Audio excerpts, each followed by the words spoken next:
Well, I haven't been in a relationship for a long time because I haven't found the relationship style that fits the kind of relationship that I like, which is a little bit more free and a little bit more loose.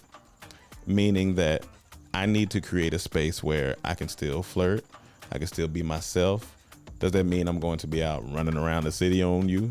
No, but what it does mean is that I'm aware that I am attracted to the opposite sex a lot. I don't need to be emotionally attracted to them, but sexually I am.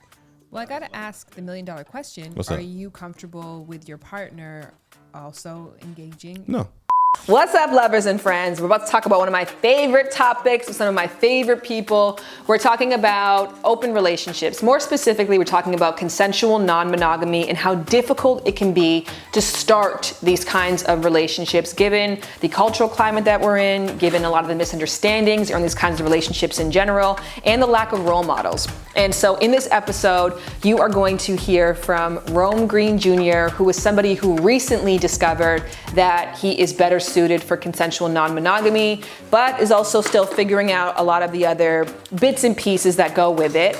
You're also going to hear from Jared Brady, Sunny Megatron, and Ken. Sunny and Ken are actually role models for me in the consensual non-monogamy world. I think you're really gonna enjoy this episode, and if you wanna know where to go to find that, please go to the info box and click that link. But I hope you enjoy. We're here to talk today about feeling like you can't be successful in relationships, or you aren't the kind of person who should be in a relationship, but later learning that it's not relationships that you can't be in. Yep. It's monogamy and the style of monogamy that's pushed down our throats in mainstream culture. Yep, that's exactly it. That's the title of the episode. I have learned so much about myself within this last probably year to year and a half, being in therapy, talking to my dad, learning like certain triggers when I was in certain relationships and how I deal with those now. And I'm like, okay, I figured out what my style is, even from the test that we took that you that you forced on me. But I enjoyed it because it really, that was, I think, where the shift started. Because me coming from a background of living in the South, it's tough because you grow up, it's like, you be with this one person and don't you ever leave them, and if you leave them, you're bad, and if you leave them, you're gonna get shunned from everybody. And if you're attracted to anybody, and if you're attracted to anybody else, oh my God, oh yeah, don't you dare be a human being and look at anything else. And so having that notion growing up, it stifled me when it came to a lot of relationships, and I always wondered why I would be in relationships and still feel like I was in a box. It was in a box, and I was screaming to get out, but I was so scared of the judgment from the partner at the time, from parents at the time, or even from friends. Like, bro, you tripping? Like, why would you be looking at him? Or why would you be? I'm just like, something ain't adding up here. So then when I did your test and the answer came to a free relationship, I didn't really even know what that meant. And what a free relationship really means to me is that our relationship style is not what binds us together or what cements our agreement to try to stay together. So that means if I get with you under the pretense of even polyamory, I say, I'm polyamorous, and you say, okay, cool, I'm polyamorous as well. I'm dating somebody else, we're okay with that. If you come to me now and say, look, Shan, like, I actually don't want you seeing that other person. I think I'm monogamous. Because we came together under the agreement of polyamory, there is a chance I could say to you, like, well, that's not why we're together. We say, Exactly. Yeah, so yeah. now we have to renegotiate whether or not we're going to be together or not. Yeah. So for Jared and I, essentially a free relationship means that our relationship structure is going to change and will change multiple times. And if somebody wants it to be different than what it is today, that's not grounds to say, should we end the relationship? Yeah. And I think that's the most beautiful part about it. I said, for me, it's not that I need to be running around and making connections with everybody. It's just I'm a little bit more sexually open. And I was afraid to say that for so long. I was so afraid to say that because I'm just like, we're so afraid, especially black men, I believe. We're so afraid to wind up as another statistic. Oh, just another black man that's out here want to run around, or just another black man out here creating babies, or another black man in an unsuccessful relationship, or another black man that don't know how to treat his woman. And it's just like, all right, man, it's not that we just don't get told to just say what's on our mind, because if we say what's on our mind, you're wrong. stop saying that. Because, I mean, I've said this on multiple, I think I said it on JD's podcast. Love doesn't just keep people together. It's not that. You want to just dilute how special this thing is here? No. Okay. I basically said this everywhere else. I didn't say I like exclusives, Rome. Okay. So you better reword it in a way let me you've never reword said before. I've never said this before until this special podcast, which is one of my favorite podcasts I've been on, that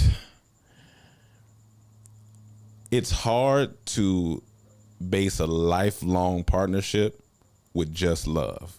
Growth keeps people together. And I've gotten to a place where I'm so free now that I'm understanding who I am as a man and what I like and what I don't like and my boundaries, and it feels good. Yes. It genuinely feels good, because now when I date someone new or talk to someone new, I tell them out the gate, this is what I like, this is my type of style.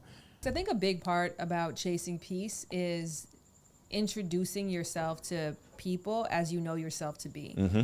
Where a lot of people are like, one, maybe I'll be able to hide my true self in this relationship so it won't come up. Mm-hmm. Or two, maybe I'll be different in this relationship, so I'm not going to bring it up in hopes that I'll be cured, meaning I won't cheat, or I won't have one with a guy, or I won't want to flirt anymore. So I'm not going to introduce myself as I am, which sets you up for confusion and catastrophe in the relationship when that person meets the real versions of you or other sides of you that they didn't know. So how has introducing yourself as you are, who you know yourself to be today, impacted your new relationships?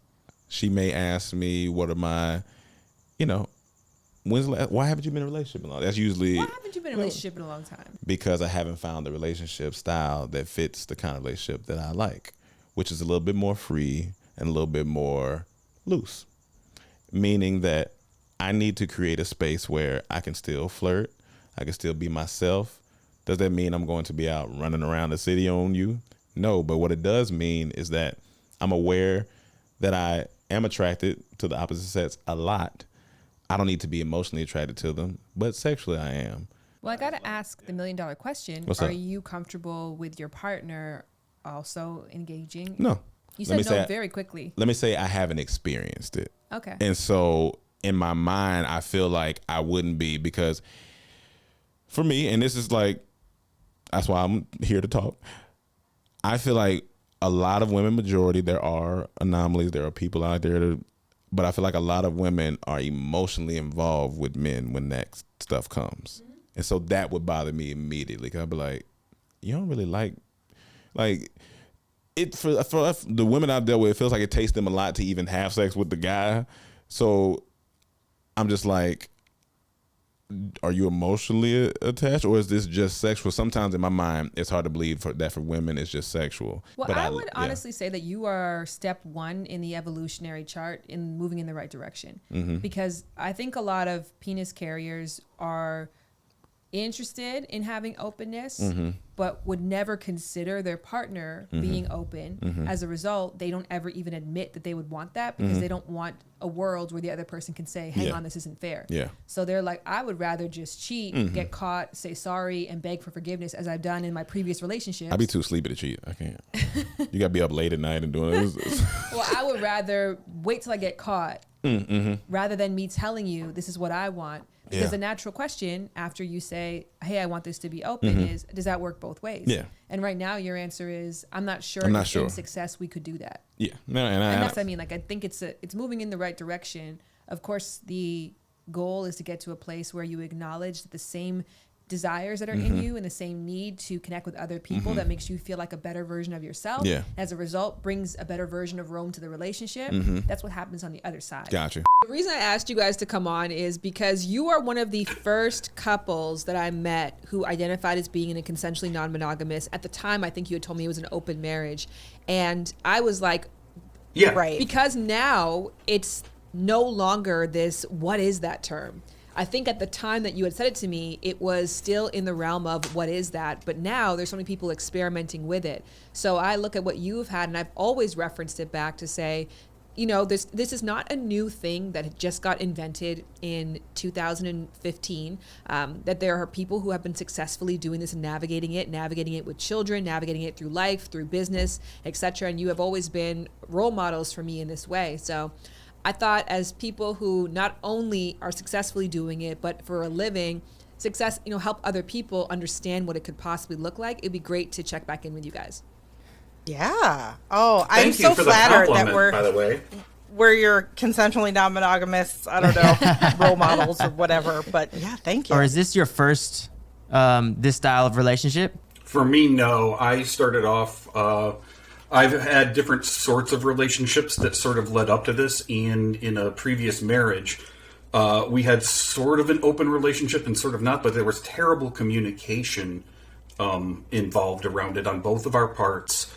And that led me to the good place that I was when I met Sunny, because I was able to be able to set boundaries and say, I want to have an open relationship, but that doesn't mean I don't want you to be, my main person in the love of my life. None of that was mutually exclusive. And I think one of the big things with us is that going into it, Sunny was very new, and I had to go at a pace she was comfortable with, not a pace I was comfortable with. For me, I had always felt that, normative monogamy just felt unnatural. And then I realized, hey, there is consensual non-monogamy. And I didn't realize this until I was, in my 30s.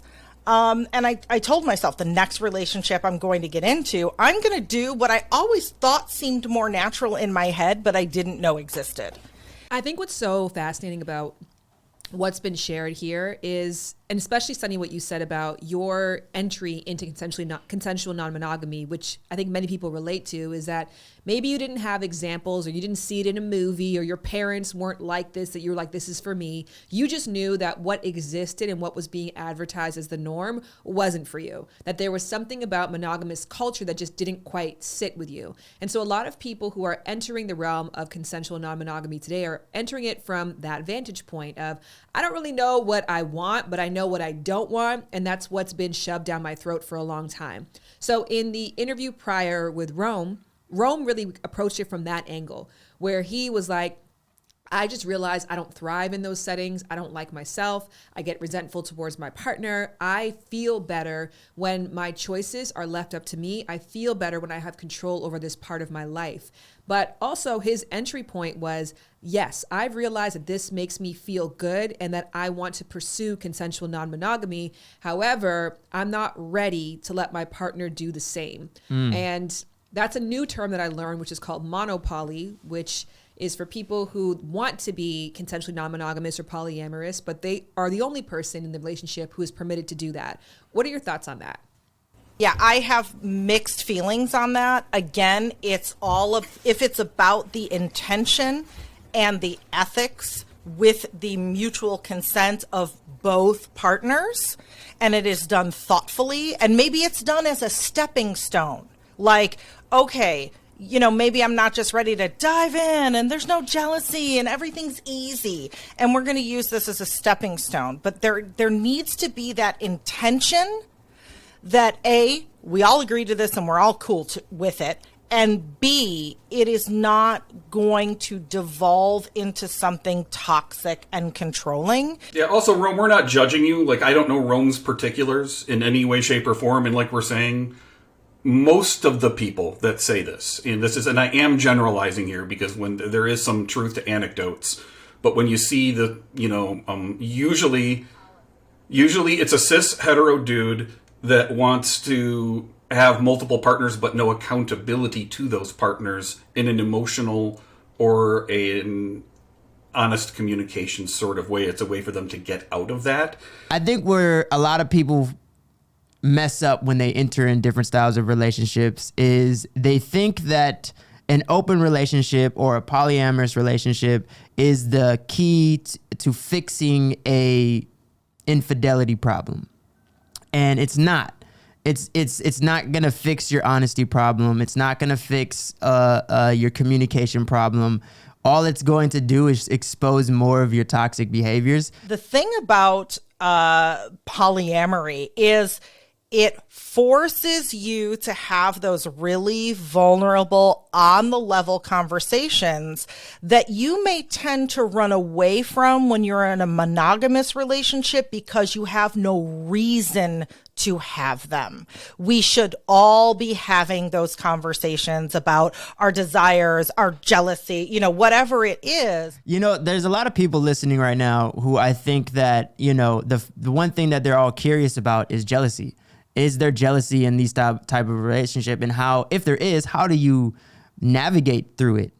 I hope you enjoyed a snippet of the episode called Is It Cheating or Is It an Open Relationship, starring Rome Green Jr. To listen to the entire 50-minute episode, please go down to the info box, click that link, or search for Lovers and Friends, a podcast, wherever you get podcasts, and let me know what you think. And to do that, please leave a review, please leave a rating. You can rate and review whatever you want. I just want to make sure that I'm making the kind of content that you are proud of and that's worth your click. Because I aspire to being worth your click every single time.